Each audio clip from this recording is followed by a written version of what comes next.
Hi friends, எல்லோரும் எப்படி இருக்கீங்க? குழந்தைங்களாம் நல்லா இருக்காங்களா?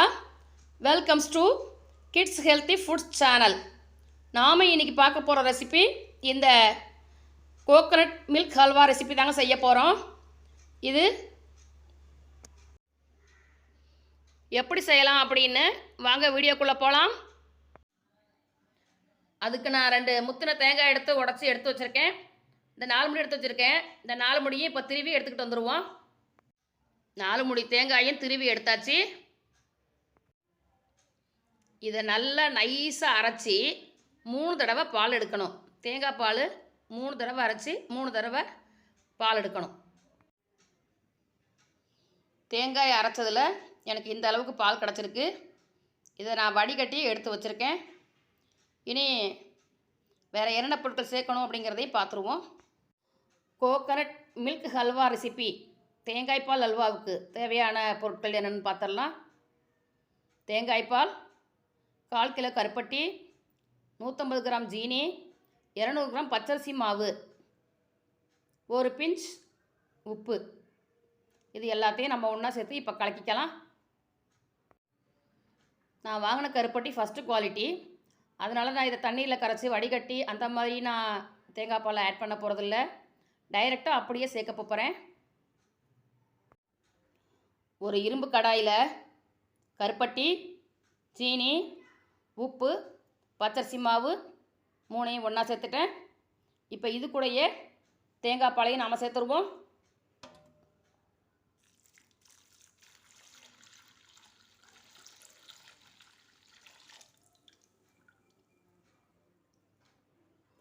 இந்த கோகனட் மில்க் ஹல்வா இரும்பு கடாயில் செய்கிறது தான் நல்லாயிருக்கும்.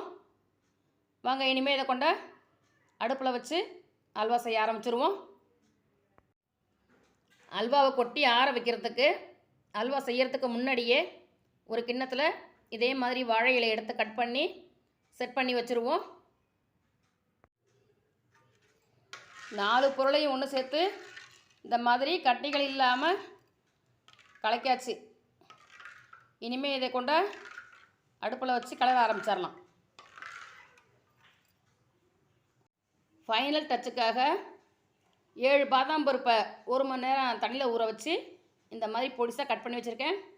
வாங்க இனி அல்வா செய்ய ஆரம்பிச்சிருவோம்.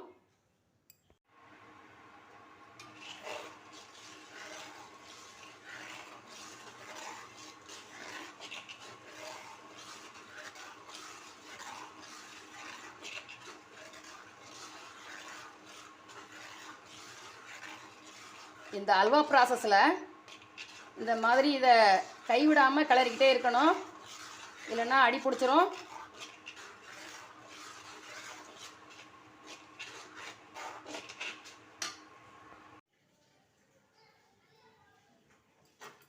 கைவிடாமல் இதே மாதிரி கிளறி கொடுத்துக்கிட்டே இருக்கணும்.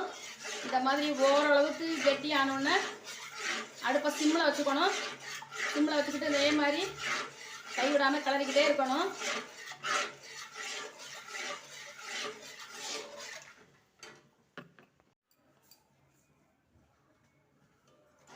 ஓரளவுக்கு கெட்டியாக ஆயிடுச்சு. இந்த மாதிரி கெட்டியாக வர்றதுக்கு கிட்டத்தட்ட 1.25 மணி நேரம் ஆயிடுச்சு. இன்னும் நல்லா கெட்டியாக வரணும். அது வரைக்கும் இடைவிடாமல் கிளறணும், கையெடுக்காமல் கிளறணும்.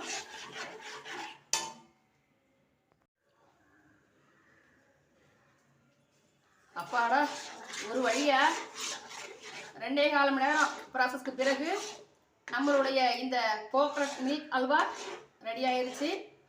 நல்லா கமன்னு தேங்காய் எண்ணெய் வாசனையோட அட்டகாசமாக அருமையாக அமைஞ்சிருச்சு. ஃபைனலாக நான் இதில் இந்த பாதாம் பருப்பை போட்டுக்கிறேன்.